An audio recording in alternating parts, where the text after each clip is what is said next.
je suis gilet jaune? En France, il y a 9 millions de pauvres, 1 million de plus en 2015 qu'en 2005. La moitié des pauvres ont moins de 30 ans. 3 millions d'enfants sont pauvres, 30 000 sont SDF, 40 000 ne peuvent pas manger 3 repas par jour. 3,4 millions de Français sont des travailleurs précaires ou mal rémunérés. 38% des chômeurs sont pauvres. 35% des familles monoparentales sont pauvres. Le chômage cause la mort de 14 000 Français par an. Un quart des agriculteurs, des artisans, commerçants et chefs d'entreprise sont pauvres. 28% des citoyens ne peuvent pas se payer une semaine de vacances au moins une fois dans l'année. 20% des Français disent avoir du mal à faire 3 repas par jour. 19% des parents confient leurs difficultés à payer la cantine des enfants. Mais rassurez-vous, nos élus ont la solution. Aligner le SMIC sur le seuil de pauvreté. Augmenter le coût du carburant, de l'électricité, de la nourriture et de tout un tas d'autres dépenses contraintes. Vous me demandez pourquoi je suis gilet jaune? En France en 2018, au moins 566 SDF sont morts dans la rue. En moyenne, ils avaient 48 ans. 6 enfants de moins de 5 ans font partie des victimes. On estime qu'il y en a en fait beaucoup plus.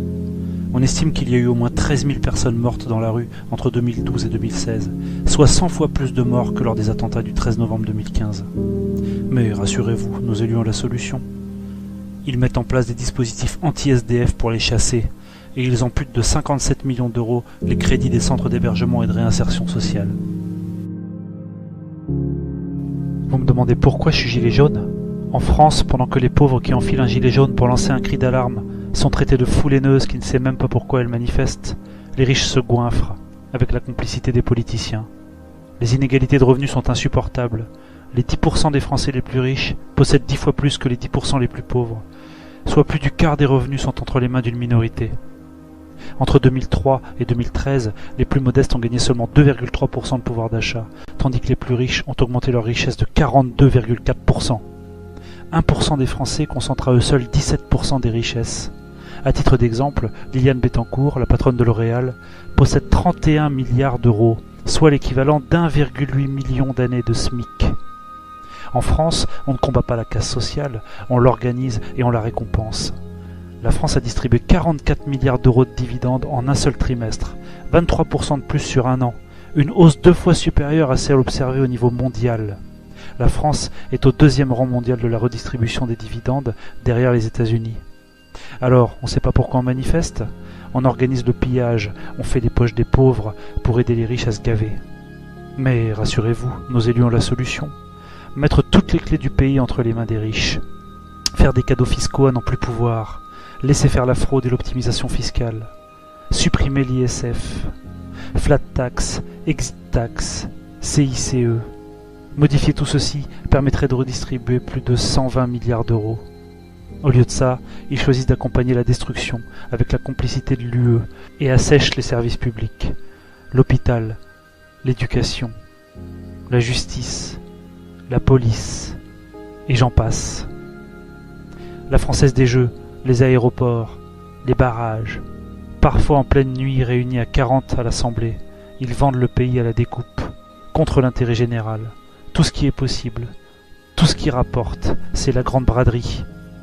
Depuis des décennies, de quinquennat en quinquennat, sans vergogne, patiemment, leur principal engagement, c'est de se désengager, de vendre les meubles, de solder progressivement notre patrimoine public, avec l'éternel argument de l'endettement public de la France, qui est pourtant illégitime à 59%. Ne parlons pas de la création monétaire et du rôle toxique des banques. Le documentaire L'argent dette vous mettra sur la voie. Disons un mot sur notre monnaie, sur l'euro. Selon les résultats d'une étude publiée par un centre de recherche allemand, le passage à l'euro a fait perdre aux Français la somme de 56 000 euros par personne sur la période 1999-2017, faisant des Allemands les grands gagnants et les Français les grands dindons de la farce, officialisant ce qu'on savait tous déjà. Vous me demandez pourquoi je suis gilet jaune? Un demi-milliard d'emplois sont menacés dans le monde d'ici 10 ans, à cause de la robotisation du travail, de la dématérialisation et de l'émergence de l'intelligence artificielle. En France, pays où l'on a détruit l'industrie, où l'on fait tout fabriquer par des personnes vivant à l'autre bout du monde, où l'on met des robots et des services en ligne partout à la place du travail humain, on nous explique qu'il va peut-être bientôt falloir fournir des heures de travail en échange des 560 € par mois du RSA. Partout dans le monde, des ingénieurs s'acharnent à remplacer les maçons, les caissières, les comptables, les barman, les chauffeurs routiers, les taxis et les livreurs.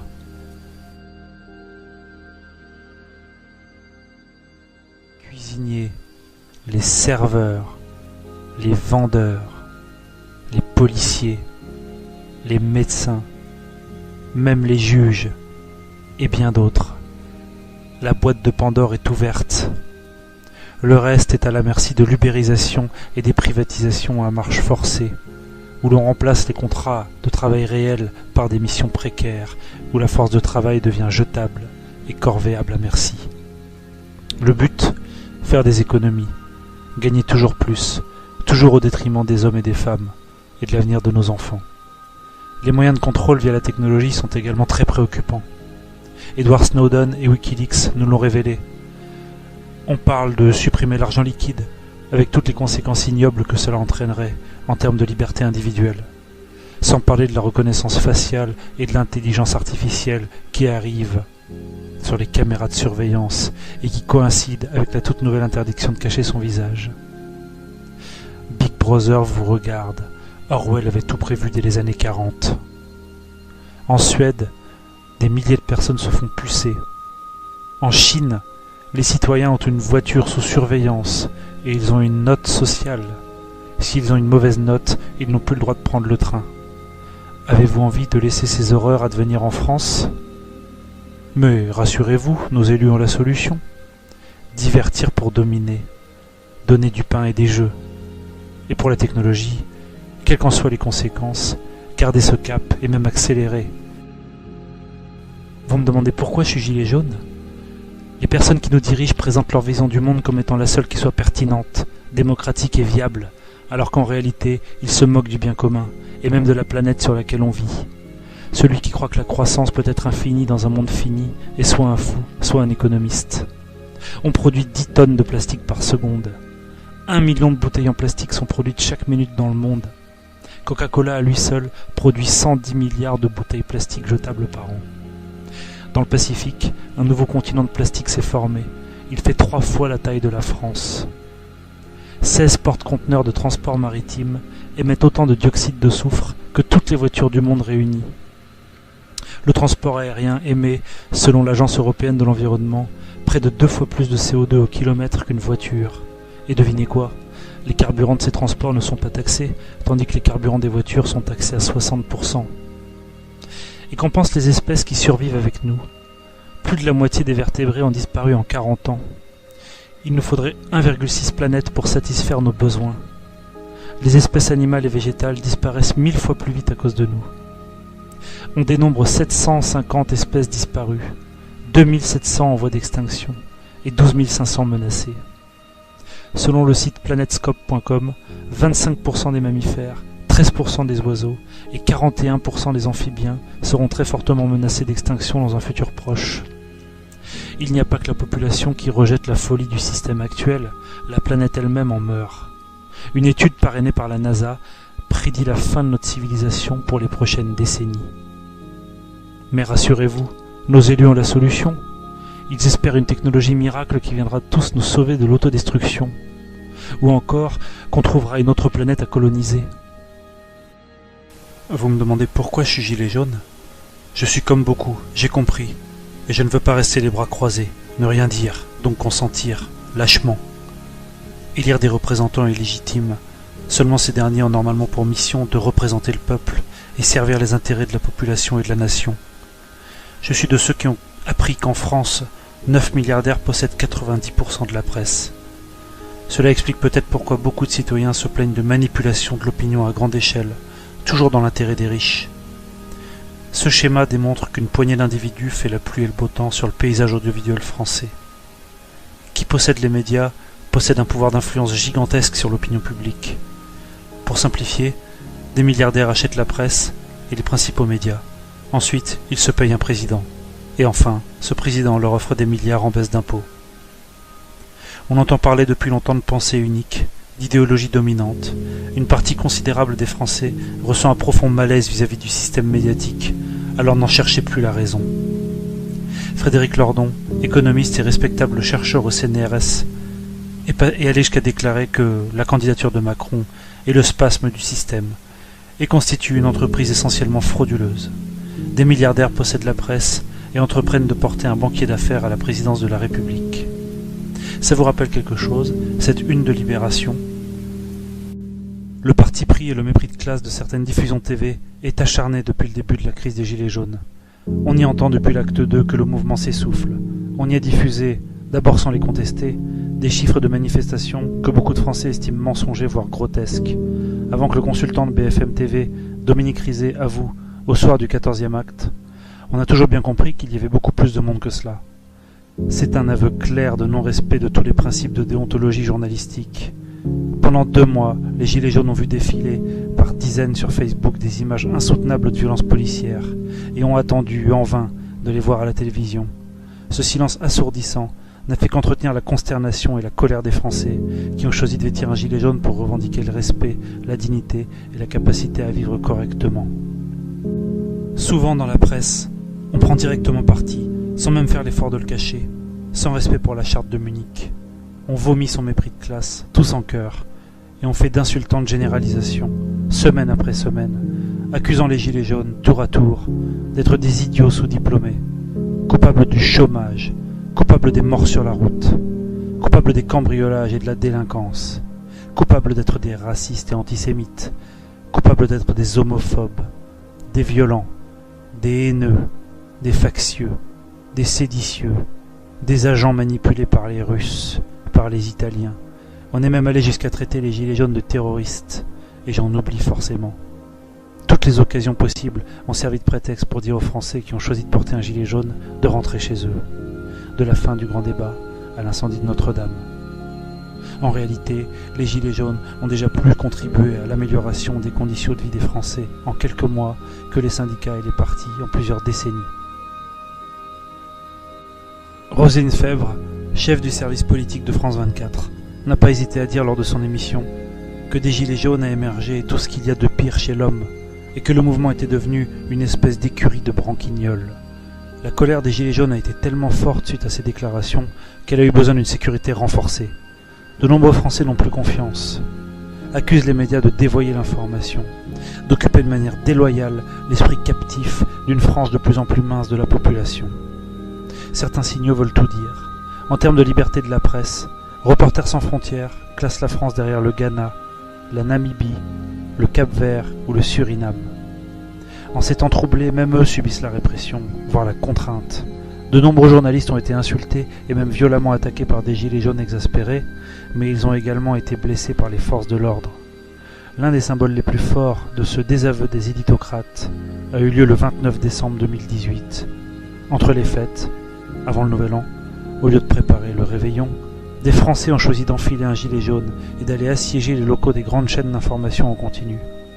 Bien d'autres ont passé les fêtes de fin d'année sur les ronds-points, dans le froid glacial.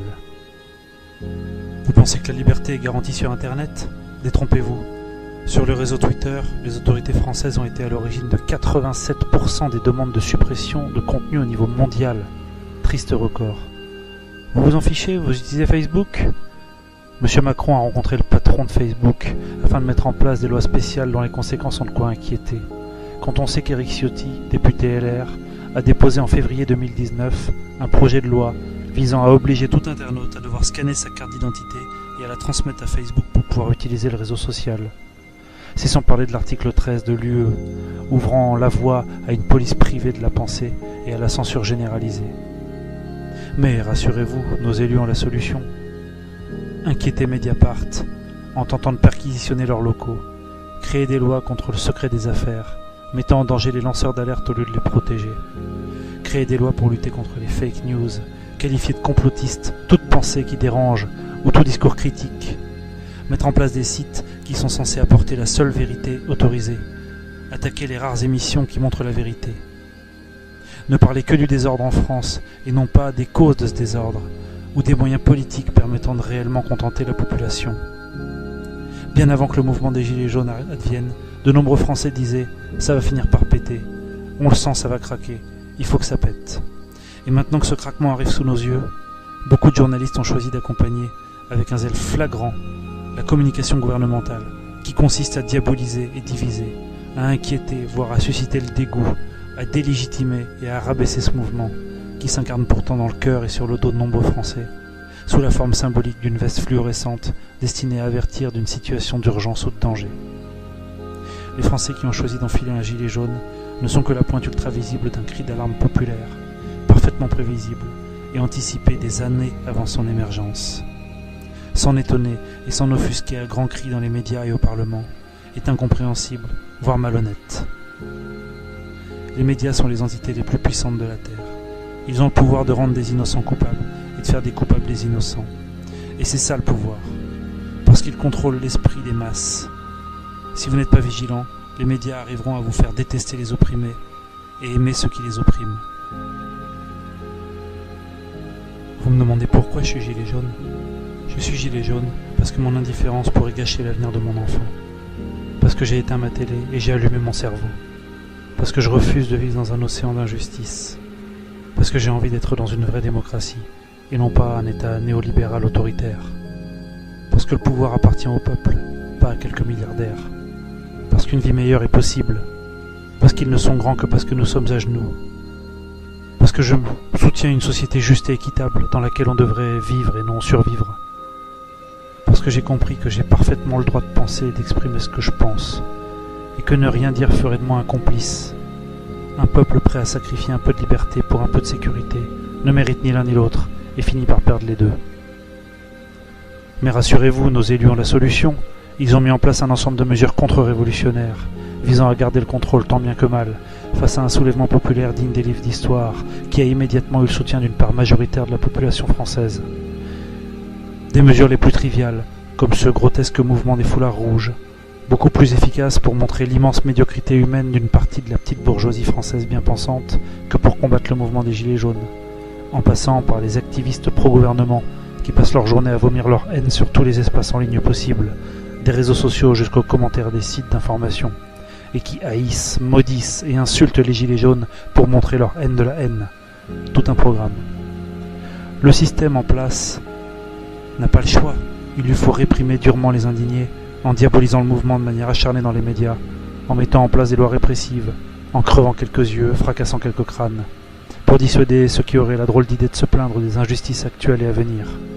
Une répression sans bornes, d'un niveau jamais vu depuis la guerre d'Algérie. Tout a été fait pour vider d'abord les ronds-points, avec un haut niveau d'intimidation et de répression, obligeant donc les manifestants à prendre les rues, puis l'objectif a été de vider les rues le plus vite possible, par la force, par la dissuasion, par la terreur, plutôt que par des décisions politiques. Accorder des modifications politiques et institutionnelles réclamées par une part considérable des Français mettrait Macron en porte-à-faux direct avec les personnes qui l'ont fait élire, ceux pour qui il travaille et par qui il est missionné, les ultra-riches. Pour oser défier le pouvoir, les Gilets jaunes subissent une répression inimaginable, aux conséquences impardonnables. Un décès directement lié à une bombe lacrymogène, 248 blessures à la tête, 23 éborgnés, 5 mains arrachées et des centaines d'autres blessures, impliquant des passants, des journalistes, des mineurs. L'État a tiré plus de 13 000 fois au LBD sur sa population depuis novembre 2018. Le LBD est considéré comme une arme de guerre. La France est le seul pays de l'UE à jeter des grenades au TNT sur sa population. Et ce n'est pas fini. C'est sans parler de la terrible répression judiciaire, des arrestations préventives. Pour Laurence Roch, présidente du syndicat des avocats de France, le traitement judiciaire des Gilets jaunes relève d'une justice d'abattage accompagnant la répression menée par le pouvoir exécutif. Dans ces conditions, la colère sociale ne peut pas retomber, prévient d'ores et déjà l'avocate. Le Canard enchaîné a révélé une véritable justice d'exception, je les cite, au parfum de police politique, pour ficher, condamner, briser les Gilets jaunes. Surveillance sur les ronds-points et sur les réseaux sociaux, fichage des potentiels meneurs. Ils vont même jusqu'à mettre sur écoute des dizaines de Gilets jaunes, au moins 150, et jusqu'à ficher les manifestants hospitalisés, ce qui constitue, pour Christophe Prudhomme, le porte-parole des médecins urgentistes, une dérive grave et une menace pour les libertés individuelles. Le collectif Robe Noire et Gilets jaunes a publié un communiqué de presse pour dénoncer une dérive liberticide et de graves atteintes aux libertés individuelles. Et pour cause, à la mi-février, on comptait plus de 8000 arrestations, 7500 gardes à vue, 1796 condamnations, plus de 350 personnes incarcérées. Pendant ce temps, Benalla et Cahuzac vous envoient leurs amitiés. Tous ces chiffres en disent long sur un pouvoir délégitimé par un mouvement social à tendance insurrectionnelle voire pré-révolutionnaire. Fin novembre, 84% des Français approuvaient le mouvement des Gilets jaunes, une écrasante majorité du pays. Et même après bientôt 6 mois de lutte, même après un véritable acharnement de mesures contre-révolutionnaires, de propagande, de mensonges, de diabolisation, ils conservent le soutien de la moitié de la population. Selon un sondage officiel, 50% des Français nous soutiennent toujours, pour seulement 34% d'opposition. Un record historique de force et de durée, pendant que la cote de popularité de Macron n'est qu'à 28%. Les chiffres officiels montrent un soutien supérieur aux Gilets jaunes qu'au président en exercice. Beaucoup pensent que le pouvoir ne se maintient que par la manipulation et la diversion des masses, par la répression dans la rue et les tribunaux, et par la politique de la peur et du pourrissement.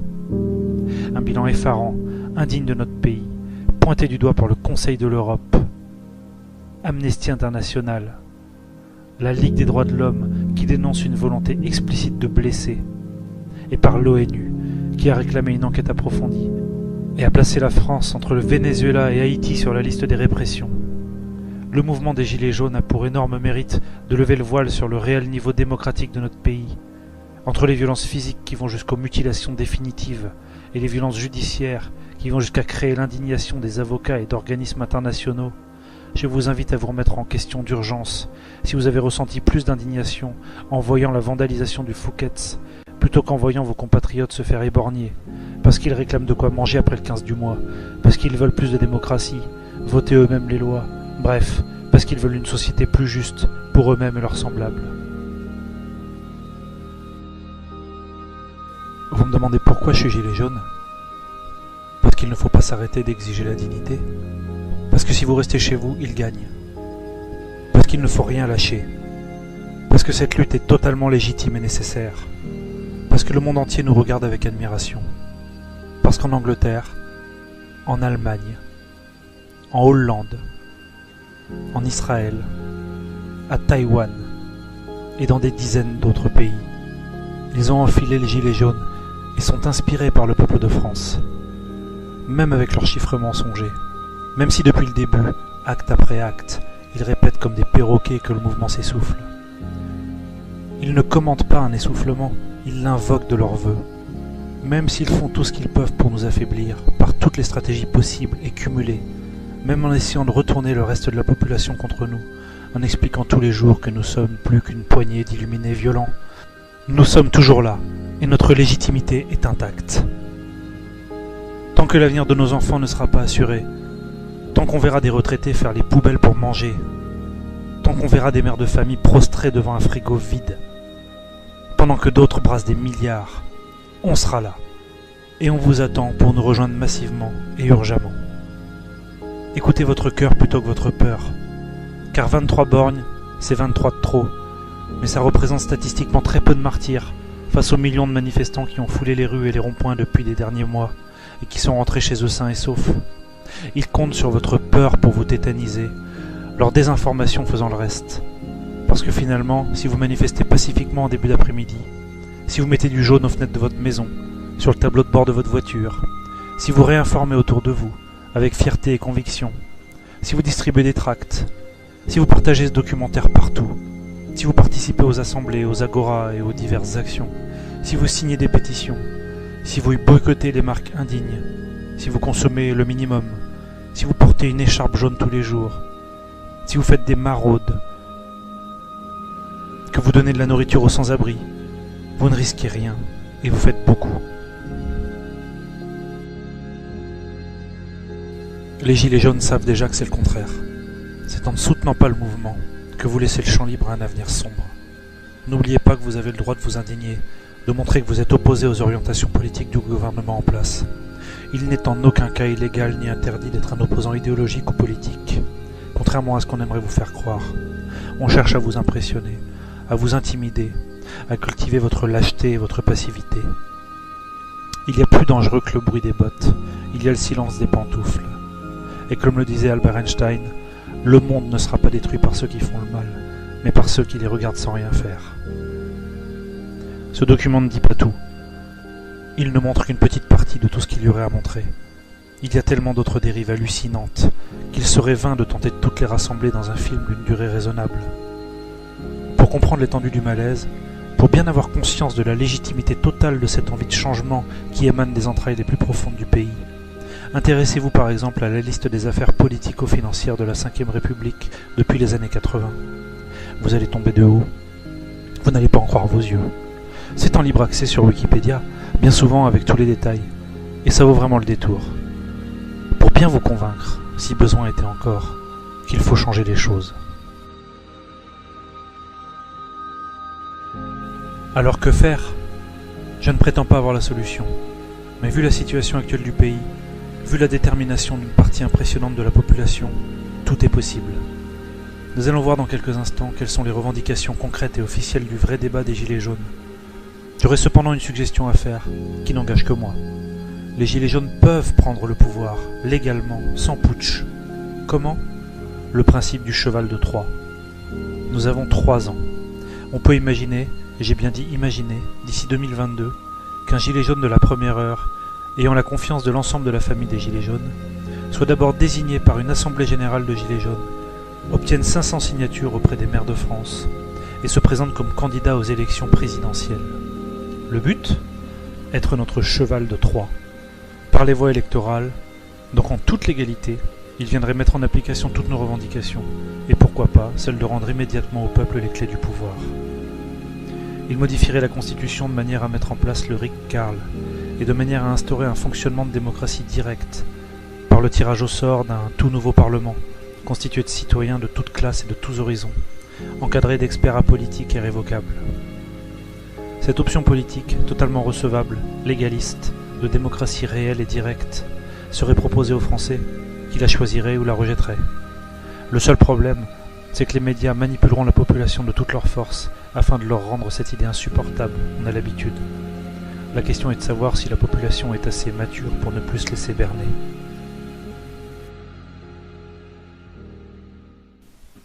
Le savoir est une arme, maintenant vous saurez. Partagez ces informations aux endormis, et s'ils ne se réveillent pas maintenant, alors ils ne le feront jamais. S'ils ne nous rejoignent pas aujourd'hui, demain ils n'auront pas notre épaule pour pleurer, car il sera trop tard, et leur absence de réaction, leur silence, aura fait d'eux des complices de la défaite du peuple. C'est parce que vous ne sortez pas en nombre et pacifiquement dans la rue le samedi que les Gilets jaunes subissent la répression, et que le mouvement s'éternise dans la durée. Si le samedi, au lieu d'aller manger une glace ou de faire vos courses, vous veniez massivement remplir les rues, et je parle uniquement pour ceux qui le peuvent mais qui ne le font pas, alors dans ce cas-là le gouvernement céderait en quelques jours. Une union massive du peuple est possible, car un récent sondage révèle que 39% des Français pensent que pour changer la situation dans le pays, il faut une révolution. Un chiffre 2 fois supérieur aux Allemands, et nettement supérieur à nos voisins européens, ce qui fait des Français, au fond, le peuple révolutionnaire qu'il n'a jamais cessé d'être. Révolution ! Révolution ! Révolution !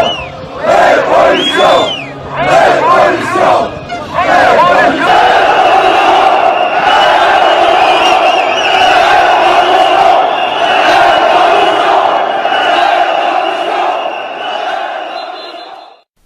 Ce qui se déroule sous nos yeux nous prouve que la France a rendez-vous avec l'histoire.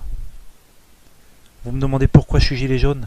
Non, c'est moi qui vous demande pourquoi vous n'êtes pas gilet jaune.